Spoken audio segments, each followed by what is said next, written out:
Example of a little Germany can be found in the German district of Cincinnati, which became known as the Over-the-Rhine district, an area of more than 200 acres. Its borders were defined by the Miami-Erie Canal, completed in 1832, which is now Central Parkway. So it's a street, right? It's just pavement, but underneath that pavement, you have a canal, which probably could be turned into a subway, right, or something else. On the west and south, and on the north and east by McMicken Avenue and Reading Road or Reading Road. The old barge canal had been locally dubbed as the Rhine, since when one crossed over, one entered the German district. Germans began congregating there in the 1830s.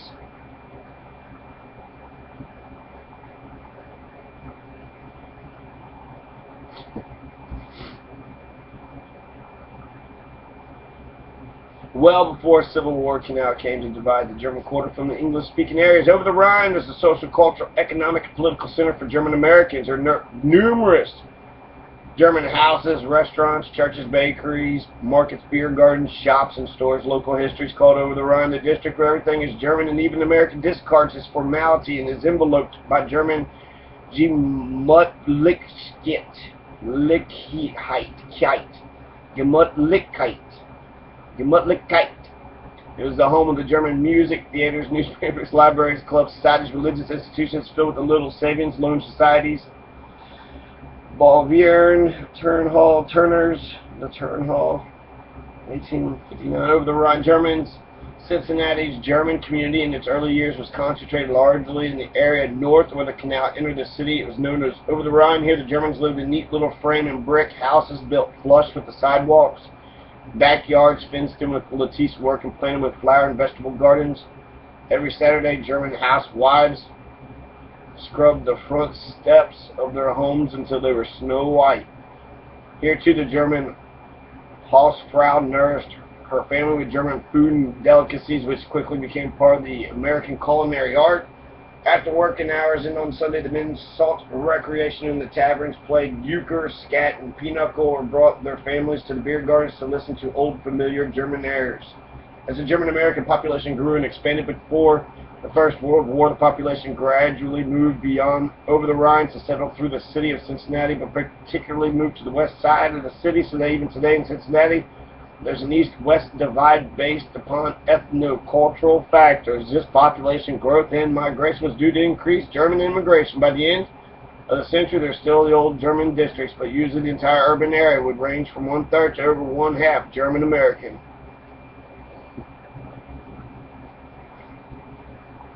Nativism. It's a disease like white supremacy. In the beginning, the U.S. population was 2/3 Anglo-American, but the other third consisted of various ethnic groups. So at its inception, the United States was a multicultural nation.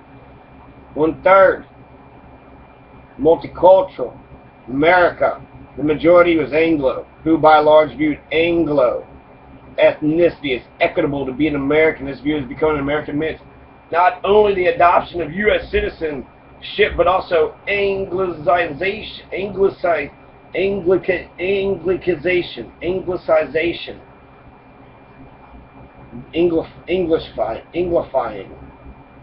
becoming a fucking Englishman. As the nature of the population came to change due to immigration in the 19th century, so too with the definition of American began to come into question. With the arrival of large numbers of immigrants in America, strong anti-immigrant prejudice seized certain Anglo-American circles between 1852 and 1860. Those who supported the xenophobic trend soon were referred to as know-nothings, meaning that members of this movement usually pretended ignorance.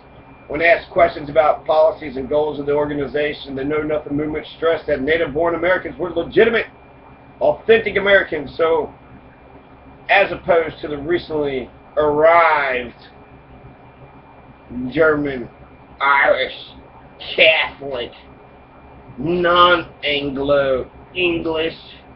In the 1850s, the main charges against the Germans were that there were too many free thinkers, too many atheists, too many rationalists, too many desecrators of the Puritan Sabbath in the German American community. Right? They had Christmas trees, they drank alcohol, they had picnics. Bafam goo, you fucking white Anglo-Saxon Protestant. Get the fuck out of here. You know you're gonna start a fucking Ku Klux Klan next? Is that what you're doing? Start a goddamn fucking know-nothing party here.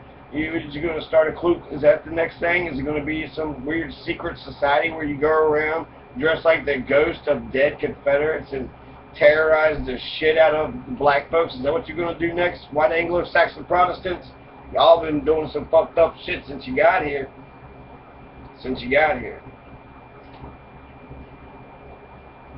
Anglo-American evangelicals spoke out, publishing literature against those who advocated infidelity, socialism, and other soul-destroying errors. Some attacked the new Christian customs as foreign, others called them popish idolatries. German Americans, for their part, openly defied and opposed all attempts to legislate their lifestyle, customs, and morality. In Newark, New Jersey, they petitioned the city council to repeal the Sunday Blue laws, which caused the New York Times published an editorial on the topic of Sunday keeping and criticized German Americans for turning Sunday into a pleasure-seeking Saturnalia. Other newspapers complained about lager beer loafers who were transforming Sunday into something never been before. The beer lager riots, right? The lager beer riots in Chicago. It's 1850s, prior to 1855, the beer lager riot. 1855, know-nothings won victories in Kentucky, Tennessee, Louisiana. So governors, right, they were winning the whole state. Know-nothing, 1855, Kentucky. Charles Slaughter Moorhead, Tennessee, Louisiana. Tennessee's our sister state, shared like our entire southern border with Tennessee. In 1856, they obtained 874,000 votes in the presidential election. They began to appear in Congress, won governorship of Massachusetts. By 1855, there were governors and legislatures in 7 states with elected officials who were know-nothings also. It was estimated that 75 to 100 members of Congress are openly, secretly attached to the know-nothing movement. As German-American halls, festivals, picnics, and churches came under criticism and attack, many societies formed militias in self-defense. A well-known clash took place in Covington, Kentucky in the spring of 1856. The Cincinnati Turners held a picnic across the Ohio River in Covington and were followed by a gang of street youths like the Plug Uglies. Not the Plug Uglies, but like rigrags, riffraffs. So the street gangs began to shout and throw rocks and stones at the Turners. Finally, one of the rowdies grabbed a glass of beer from a Turner, earned him a slap in the face. The youth then drew a pistol, ran back to Covington, claiming the Dutch were out to kill him, blah, blah, blah. Freaking baby. Freaking cry, baby. Baby, baby, baby.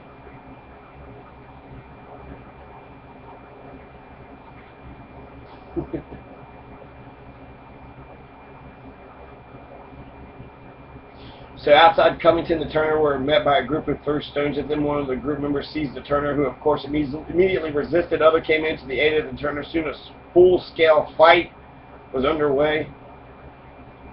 This is in Covington, just because they were marching. One thing led to the next, right? Pistol shots fly in all directions. 2 marshals received bullet wounds. The Turners effected a retreat to a ferry on the banks of the Ohio River. They planned to cross over to the Cincinnati side. In the meantime, fire alarm bells in Covington summoned the anti-Turner mob. The Turners lined up before the wharf and replied with a volley of pistol shots. The Covington mayor asked U.S. troops to attack the Germans, but the commanding officer refused to comply as he could act only on direct orders from Washington, D.C. Meanwhile, the disciplined Turners held their ranks and firmly stood their ground, calmly obeying the orders of their commander. The police strove to quell the disturbance, and the mayor of Covington, nearby Newport, demanded that the Turners turn over their weapons to the civil authorities. The mob shouted that they would not desist until this was done. At this time, the ferry arrived, but the Covington mayor would not let the Turners board it. 4 Turners were arrested. 31 Turners will be indicted and released. $2,000 bail each. The growing national crisis, together with the increasing political cloud of German Americans, eventually led to the downfall of the Know-Nothings. German Americans came to be viewed as essential in the victory in the election of 1860. Brandenburg, Molenberg. Here's the fucking chart. Just gonna put it up actually. 223. These are the immigration numbers. So most of the immigrants that were coming in the 1800s, 19th century, Germans, Irish, British, Scandinavian, so Swedes, Finnish, Finland, and other ones, Norway, Canadians, right? They were number 5. So you was getting more Europeans than Canadians. Italy, a lot of Italians were coming over, 1 million Italians. All Austrian, Hungarians, and then Bosnia. Is that Bosnia? No, Russia and Poland. And then others, 1.7 million others. And then here's the German immigration by decades as reported by the U.S. Census, which was as follows. So it shows the different decades of the immigration into America. So in the 20s there wasn't no Germans, right? 6,000. Then all of a sudden in the 30s, boom, 1,500 or 15,000. In the 40s, 500,000, right? In the 50s, you got 1 million. Then that's when everybody freaks the fuck out in Louisville. Oh my God, we just got a fucking million, right? 1 million new Germans are everywhere. Everybody's getting scared. You know, there wasn't 1 million before. You know, 30 years ago, just 6,000 came, and then just you know 500,000. But they was all in New York. But now there's Louisville starting to feel it.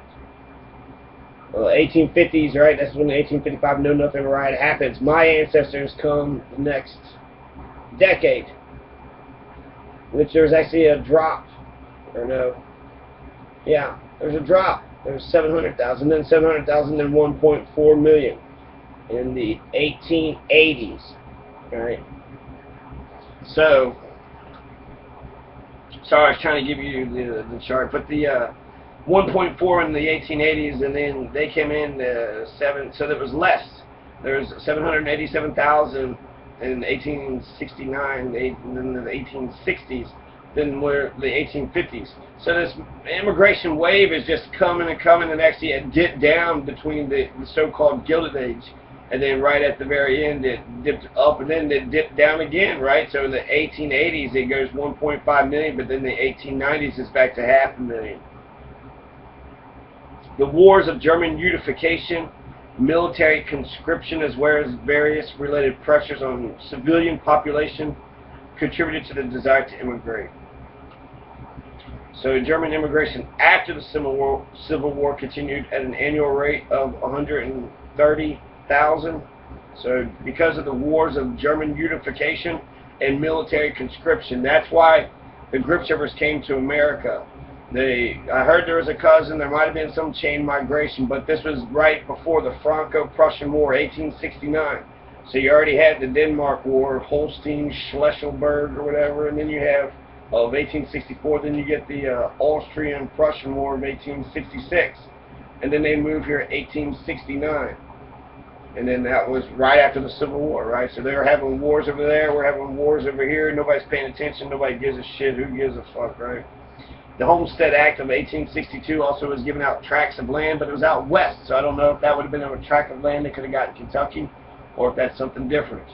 Bismarck's anti-socialist legislation, it could have been land reform. They could have got free land from the government, but they had land to begin with, and they sold it, and I think I got the dollar amount right, because I figured out the math, but I didn't save what I had done. Bismarck's anti-socialist legislation in 1878 caused Germans to immigrate. So he was anti-socialist, and they was fucking, you know, getting the hell out of Dodge. Wilhelm II assumed the throne. He opposed the legislation, caused Bismarck to resign.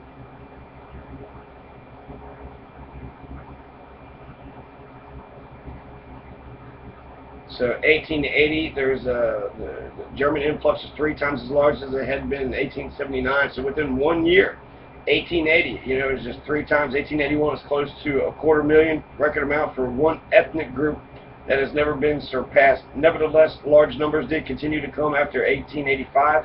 After 1892, the numbers began to decline as Germany's work Schaffwunder began to take hold, resulting in a flourishing and prosperous German economy. The population growth in Germany, together with the traditional form of land distribution, led to immigration to America as well. In the southwestern regions of Germany, the custom was to divide the land equally among the sons, which in time resulted in smaller and smaller farms. Those unable to support themselves on small subsistence farms would often immigrate northeastern regions. The right of inheritance was different.